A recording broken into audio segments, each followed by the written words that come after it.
세 후배 중에 누가 말을 좀 제일 잘 들었습니까? 우리 저 최영수 감독. 지성이? 지성이. 지성이는 뭐 굳이 뭐 터치를 안 해도 본인이 알아서 하는 스타일이니까. 예. 영표도 마찬가지로. 예. 내가 볼 때는 지성이는 맨유에 뛰고 있기 때문에 얘 심부름 안 시킨 거고. 영표는 영표. 얘기를 하면 자꾸 전도하려고 그러니까 말을 안 시켜. 맞죠?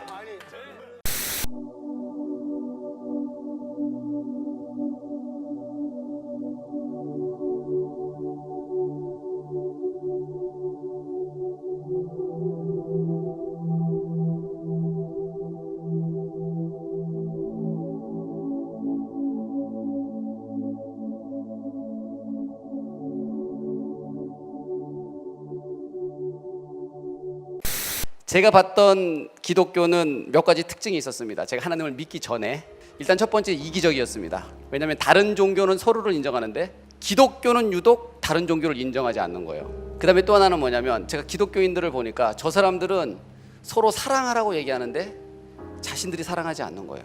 서로 용서하라고 얘기하면서 용서하지 않는 거예요. 제가 그 모습을 보면서 저 기독교인들 좀 이상하다, 좀 특이한 사람들이다 라는 생각을 제가 했었고요. 저에게는 항상 누군가 나에게 하나님을 믿으려고 할 때 풀리지 않는 두 가지가 하나가 있었어요. 뭐냐면 그것은 첫 번째는 모든 인간이 죽는다는 사실이에요.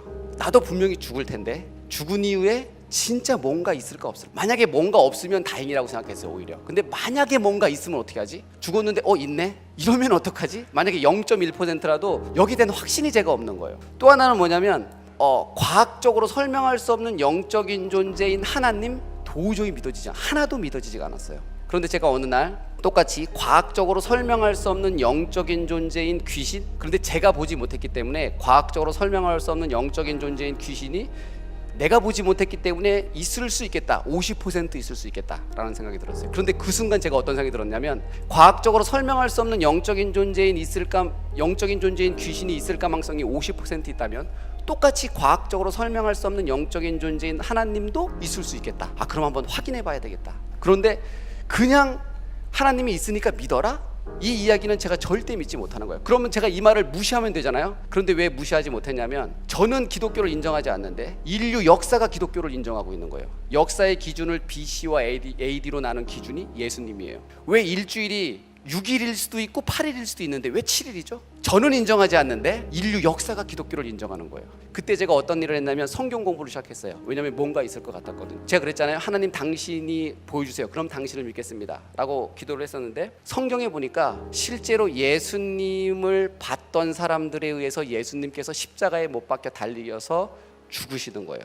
그걸 제가 보면서 뭘 느꼈냐면 눈으로 보는 것이 믿음을 증명하는 것이 아니구나 라는 생각이 들었어요. 하나님께서 저에게 이렇게 말씀하시는 것 같은 거예요. 나는 언제나 너 주위에 있었는데 너가 나를 믿지 않았기 때문에 하나님을 볼 수 없었다. 제가 하나님을 믿는 순간 그 다음부터 하나님이 느껴지기 시작하고 하나님의 숨결이 들리기 시작하고 하나님이 믿어지기 시작하는 거예요.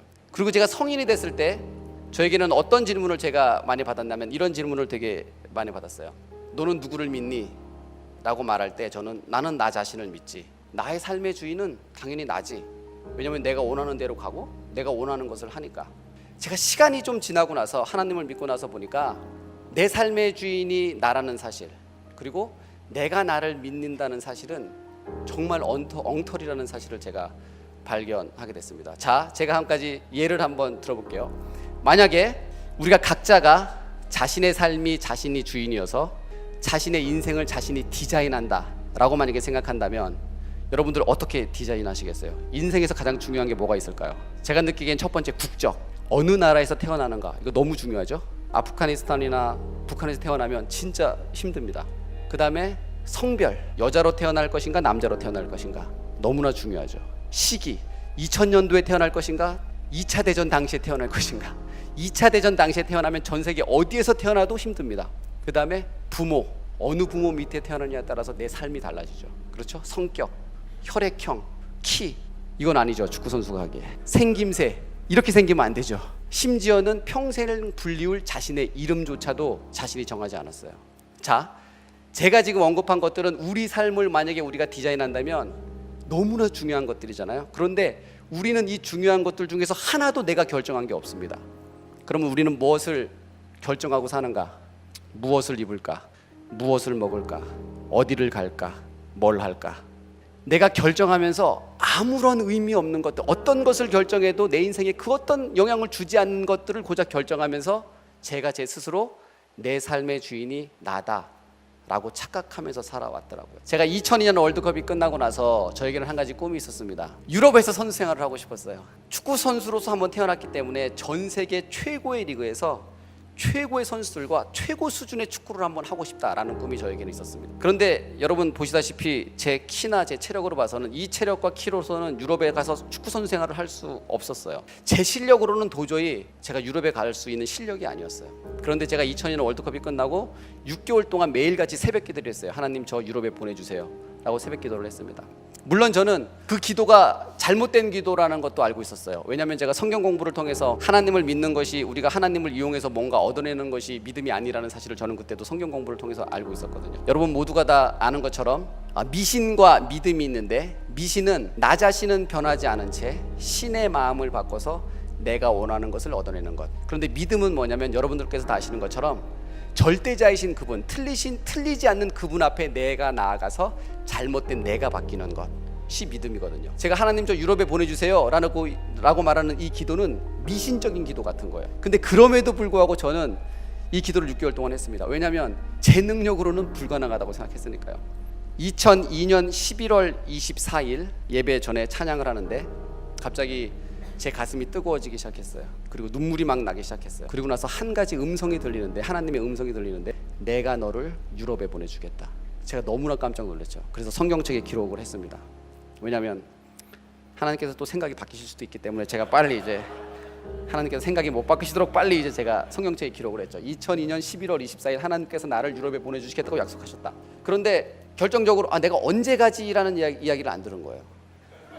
10년 있다 가면 안 되는데, 은퇴할 때인데, 어쨌든 저는 간다라는 확신이 있었어요. 그리고 나서 2주 있다가 히딩크 감독님이 2002년 월드컵이 끝나고 네덜란드 PSV 아인토벤이라는 팀의 감독으로 가셨거든요. 제가 그 음성을 듣고 2주 후에 갑자기 히딩크 감독님이 한국에 오셨고 저를 갑자기 불렀어요. 근데 저는 정말 아무 생각 없이 그곳에 갔는데 히딩크 감독님이 저에게 스카우트 제의를 하셨어요. 그리고 4주 후에 제가 PSV 아인토벤하고 사인하고 네덜란드에 진출했습니다. 많은 사람들이 저에게 묻습니다. 어떻게 유럽에 갔냐고요. 그런데 저는 확실한 것 하나는, 제가 실력이 있어서 가는 것이 아니라 저는 정말 하나님께서 보내주셨어요. 왜냐하면 제가 그날 들었던 그 하나님의 음성, 그것은 귀로 들리는 것이 아니라 제 가슴 속에서 울려 퍼지는 하나님의 음성을 저는 진짜 똑똑히 들었기 때문에 그렇습니다. 한 가지 이야기를 하겠습니다.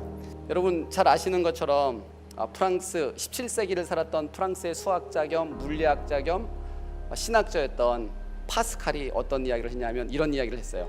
인생은 도박이다. 모든 인간은 결정을 한다는 거예요. 무슨 결정을 하는가? 하나님을 믿는 것에 자기 인생을 걸든가, 하나님을 믿지 않는 것에 자기 인생을 걸든가. 하나님이 살아계시지 않다, 거짓이다라는 것에 여러분의 삶을 베팅을 했어요. 그곳에 여러분이 걸어서 인생을 걸어서 이겼어요. 그럼 하나님이 안 계시잖아요. 그럼 여러분이 이긴 거죠. 그럼 무슨 상태죠? 죽은 이후에 무의식의 상태. 근데 여러분이 여러분의 삶을 하나님이 계시지 않다는 것에 베팅을 했어요. 졌어요. 그럼 어떻게 되죠? 지옥이 있는 거죠. 그럼 여러분들은 지옥에 가는 거예요. 여러분들이 여러분들의 삶을 하나님이 있는 것에 베팅을 했어요. 죽었어요. 하나님이 없어요. 그럼 어떻게 되죠? 무의식의 상태. 여러분들이 여러분의 삶을 하나님이 있는 것에 베팅을 했는데 죽었더니 하나님이 계세요. 이겼어요. 어떻게 되죠? 여러분은 천국 가요. 이제 여기서 딜이 들어가도록 하겠습니다. 여러분이 만약에 하나님을 믿지 않는 것에 여러분의 삶을 걸면 여러분은 이겨야 본전이죠. 근데 만약에 여러분들이 하나님이 계신 것에 여러분들의 삶을 걸면 어떻게 되죠? 저도 본전이에요. 무엇을 선택하시겠습니까?